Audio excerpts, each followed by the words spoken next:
And 3, 2, 1, bam, got it. Absolutely beautiful. Oh, hi everyone. So yeah, I'm just busy taking photos here, and one of the video ideas that I had for today was actually reacting to I Win to Lose Gaming's sort of tier list video. He basically had two tier lists, one for the F2Ps and obviously the whale tier list, which is the one I'm more interested in. And instead of reacting to all of this, I actually want to tell you why I ultimately think tier list and meta discussions are kind of pointless in Genshin Impact. So to do that, let's just think a bit about the game. Genshin Impact is a game where the majority of your time is spent in the overworld. The majority of what you're going to do revolves around all of these regions, around the sort of character quest, the story quest, the Archon quest, whether you are going to be underground, in the ocean, or in a magical teapot, building your own things. This is the Genshin Impact experience. So when people talk about tier lists and meta discussions, what they really mean is floor 12 of the Spiral Abyss here in Musgrave. Now, this is where I've got a lot of issues.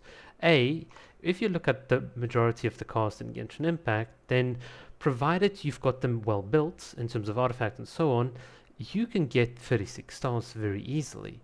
And the question then becomes, well, if I can get 36 stars, why don't I just do it faster? And this is where I want to say, well, let's just put the brakes on this. Do we necessarily have to do it faster? Is that the only sort of question that we need to ask here? Why can't we do it more comfortably?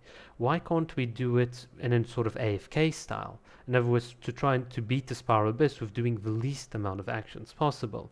Why can't we do it doing a bunch of solo no damage runs with one of the best mechanically intensive characters in the game? That's just my thoughts. Why do we always have to put together a certain team to clear floor 12 as fast as possible, and then we make up some arbitrary tier list, and then that's going to be the guide for players to pull on for characters? It doesn't make sense when the majority of your experience is the overworld in Genshin Impact. And you might say, well, that's not true. There are lots of guide videos, theory crafting videos that sort of explain these things, but I'd honestly challenge you on this. Look up Genshin Impact MMD videos. Look at the art contest.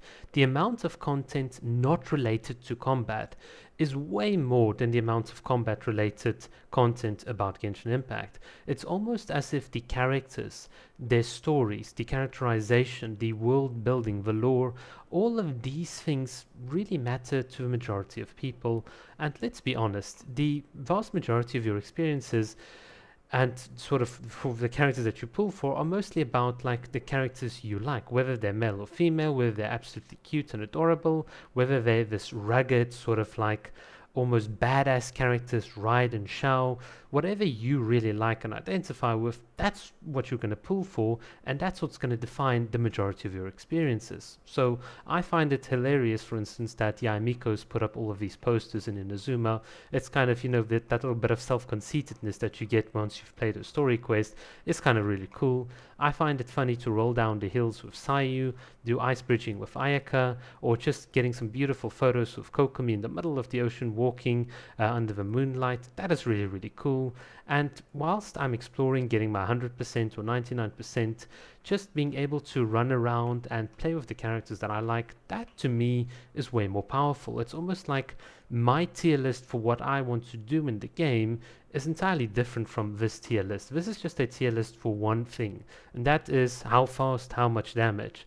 But Genshin Impact is not just about how fast and how much damage, and if it is, in other words, if you are someone that wants to do all your exploration just using either Bennett, Shinshu, Xiangling, Kazuha, or Raiden or whatever, then you go ahead. There's nothing stopping you, but I would argue that you are missing out on the gameplay.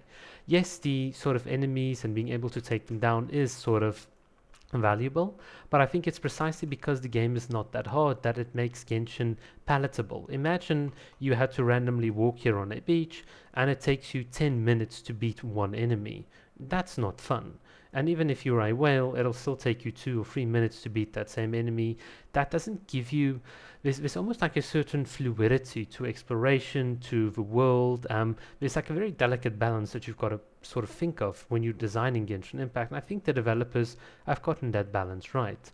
And the interesting thing is, even when we do get very, very hard content like Energy Amplifier or the Vagabond event that was here, you see people will ultimately still complain, especially the whales, that it's very difficult to sometimes do this content. And if it's not difficult, then what some people will do is they'll just stack as much food buffs as possible and try and clear it as fast as possible.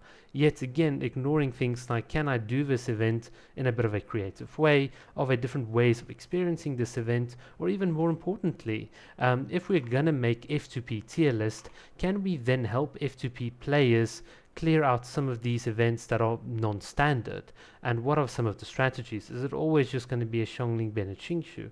If that's the case, then honestly, Genshin becomes boring. I can understand why people don't sort of say, or that a lot of people say that there's not a lot of content.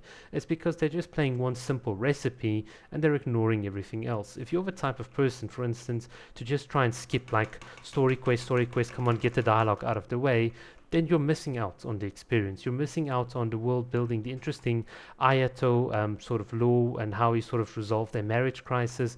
That is so interesting. It gives me more like insights into the dynamics of the Tenryu and Yashiro Commission and sort of how these sorts of forces work out, the other clans that they mention. There's so much to unpack here. Venti being here and getting drunk, I find it hilarious. The Raiden Shogun statues is just so cute. Seeing her reaction onto it as well. Yeah, there's just so much more about this game than just a simple tier list. You might disagree, but at the end of the day, that's just my personal take on it.